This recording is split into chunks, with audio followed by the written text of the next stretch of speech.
Hey, welcome back to the Mindful Minute. My name is Ashley Molina, and I'm a holistic health coach. And in this episode of the Mindful Minute, I'm gonna show you how to make super tasty, easy, juicy chicken breast in the oven. I get the question pretty often, do you eat meat? And yes, I do eat meat. And this episode is not gonna be about if you should be eating meat or not eating meat, but I am gonna cover some topics surrounding meat and the choices that we make when purchasing meat that are incredibly important. So we're gonna start with the recipe and then we're gonna get the chicken in the oven. And while it's in the oven, I'm gonna come back and I'm gonna talk to you a little bit about that. And then I'm gonna show you what the chicken looks like when it's all done. Okay, so I have my chicken breasts here and I've already rinsed them and then patted them dry with a paper towel. And you can see how good this chicken looks. Very high quality organic meats. You can always tell it just looks a lot better and it tastes a lot better as well. So the first thing we're gonna do is get our pan ready, and you can use any pan for this as long as you have enough room in between the chicken breasts. So I have this one that I use all the time at home. And then I'm just gonna put a little bit of olive oil in the bottom of the pan to coat. And then I just make sure it's coating the bottom. And then I'm gonna take my chicken breast and lay them inside here. And then the next thing we wanna do is go ahead and season the chicken breast. So I use very specific seasoning, but there's a lot that you can do when it comes to seasoning chicken breast. You can use fresh herbs. You can take lemon wedges and stick them in between. That is really tasty. Rosemary and thyme and oregano are great. You can just throw them on top. You don't even have to like de-stem them or anything. You can just put them on top and then pull them off when you're done baking, and it like infuses the chicken breast with the flavor. But for the sake of this being like a quick and easy recipe, my favorite spices are gonna be dried spices, ones that I always have around and that I absolutely love that pair well with chicken. So I always start with garlic powder, and I do a lot of seasoning because it's a whole chicken breast, so you want a good amount of seasoning on there to get that flavor. So garlic powder first, then I do some onion powder. Then I do some chili powder. And then I do some paprika on here. So you can see how I give it a really nice, like thick coating of all of these spices. And then the two last things are always gonna be sea salt and black pepper. So we got these nice and seasoned up, and then I just take my fingers and kind of press it into the chicken, like so. Okay, and then what makes these super moist, what makes them different than other conventional ways of cooking chicken is that you're gonna use parchment paper. So don't confuse wax paper and parchment paper. You definitely want parchment paper. So you're gonna take a piece of parchment paper about the length of your pan. And I'm gonna go ahead and put some oil onto my parchment paper.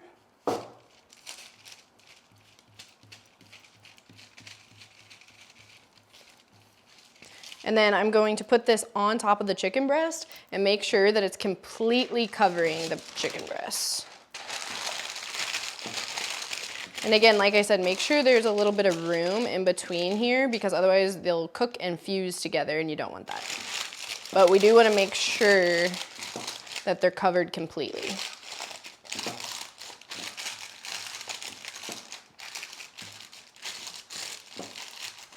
And what this does is when it's cooking, it like seals and locks in all that moisture and all of those spices to give you a super juicy, tender, but also very flavorful chicken breast. So now we've got it like that. We are gonna take it and put it into our preheated oven for about 25 to 35 minutes. It really depends on how thick your chicken breasts are. I usually start checking it at 25 and it generally ends up being about 30 minutes before they're actually done. You can use a thermometer to stick into the middle and you want them to be 165 degrees, but you can also tell, obviously you don't want them to be pink. And if you're ever like scared and you don't know if it's done, just go ahead and cook it for about 5 minutes longer until there's really no pink left. So I preheated the oven to 400 degrees. I'm gonna go ahead and put them in here. And while those go ahead and bake, we're gonna talk about meat in general for a minute. And you may have never really thought about it this way, or maybe you have recently since you've started to see the uptick in veganism and people who are advocates for not eating meat or eating less meat. But the reality is that it is very much a moral and ethical decision when you're choosing, purchasing, and eating meat. Most of us have seen the videos of animals in farmed factory settings and in these very inhumane conditions, and it's absolutely heartbreaking and terrible, and we don't want to be supporting that, correct?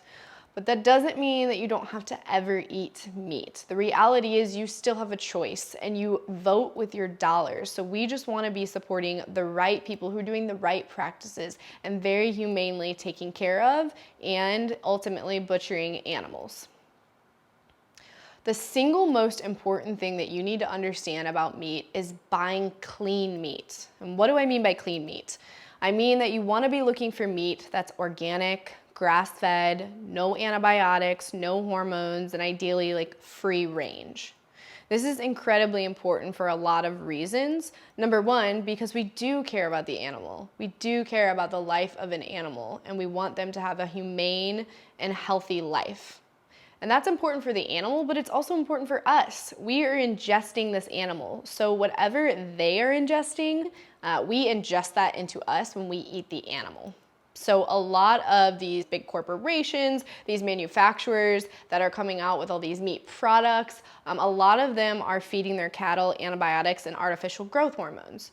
Antibiotics are because the animals are often in these areas where they're super enclosed and they're getting very, very sick. And so then they have to give them antibiotics to keep them alive.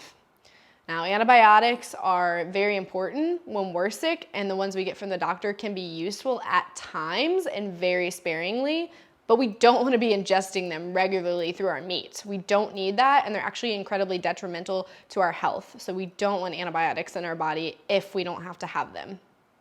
The artificial growth hormones come because these manufacturers and these farms are having to produce more and more meat because Western society is eating more meat than ever before. And so we're eating so much meat that they feel like they need to produce quicker. So they are injecting their cattle or their chickens with these artificial growth hormones to make them grow faster. The problem with this is that if we are ingesting a chicken that has these artificial growth hormones in its body, then we now have artificial growth hormones in our body. This is really important because our hormones are very delicate and they have to be supported. If we're doing things that are detrimental to our hormones, we're gonna cause a lot of havoc in the body. This is especially true for women. We are very hormonal in the sense that we are on a cycle 24/7. You know, a big part of that is obviously the menstrual cycle that we all know and slightly understand, but there's a whole cycle that takes place with your hormones throughout the rest of the month as well. If you're someone that deals with hormonal issues like very bad menstrual cycles, if you have infertility or miscarriage issues, if you're having thyroid problems, if you have weight gain, things like this that can be caused by hormonal imbalances, you definitely want to be very careful about the meat that you're consuming. You do not want to add these artificial hormones into your body and confuse your regular hormones. It causes so many issues, and eventually it causes us to have issues when we're trying to create life. So we want to stay away from these artificial growth hormones, these antibiotics, and all of these nasty things. We want really healthy, happy animals because when we ingest that, that's able to give us a lot of energy and vitality that we need. So you want to stick to buying clean meats. It's great if you can buy local meat, so if you can find a farm or a farmer's market that sells local meat and you're able to talk to some of the people that handle and deal with the meat or the animals, that is awesome. You then know and you're able to ask them questions about how they handle their animals. Do they allow them to be on pastures? Do they allow them outside at all? Are they giving them a great organic diet or are they just feeding them grain? Like, you can ask these questions and then better understand if that's where you want to purchase. One of the last things I want you to remember when it comes to meat is that you vote with your dollars. So wherever you're spending money, you're voting. You're telling these people, you're telling these manufacturers, these stores, these brands that this is what you want because this is where you're spending your money. And that's very important. That's why you're starting to see a lot of healthier options in stores than you ever did before. If you start to notice, like even big places, like these big corporations like Walmart, who really didn't carry any healthy options 10 years ago, are starting to carry a lot more now because people are buying them. And what they care about is demand, right? They care about what we want. They want our money. So what we spend on, they will produce. And because of that, we have to remember that when making decisions surrounding meat and choose the better options. Now, a big misconception about eating healthy is that it has to be super expensive, and I'm actually really passionate about relaying and helping to educate people on that subject because it's not true. It is true that there's a little bit of privilege when it comes to stores that may be in your area and options that you have, but it's not true that eating healthy has to be very expensive. In fact, when you're on a budget and you're meal planning, you're actually usually saving a lot more money than you would be if you're eating out a lot. So I like for people to really understand that eating healthy doesn't mean having to spend a ton of money. But when you're buying meat, this is one part of eating healthy that is going to cost you more.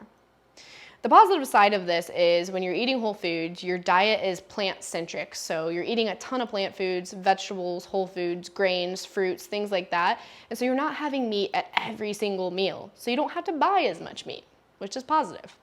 So even though you're spending more, you're maybe not buying as much as you did when you were eating a conventional standard American diet.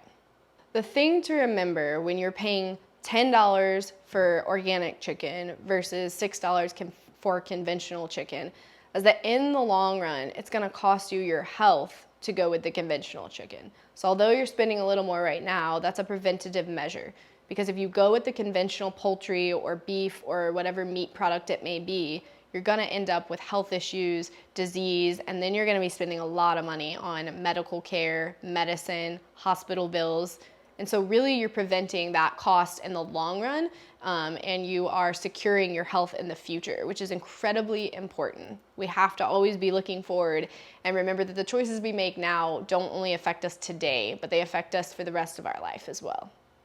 This is something that I am super passionate about because when I cleaned up my diet and especially my meat choices, my health dramatically improved, including my hormonal health. So I just want you to be able to remember these things, that when you purchase meat, it is an ethical and moral decision. You vote with your dollars and you want to be looking for the best meat options possible. All right. Get my knife. Looks really good. Let's take it out.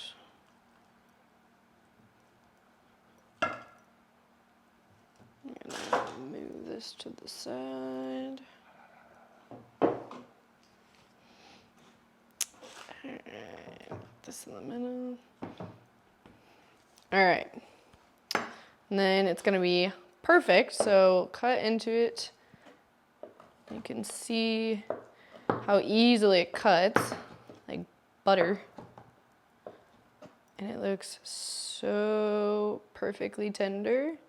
There's really no pink in it. And it's really seasoned on top. So it's perfect. It's just how we wanted it.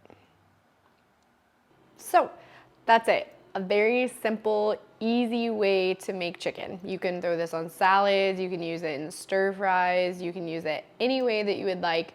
Very easy. I always make this on Sunday and just have it in the fridge for the week. So please make sure to subscribe to the YouTube channel Mindful Manna, and thank you for watching.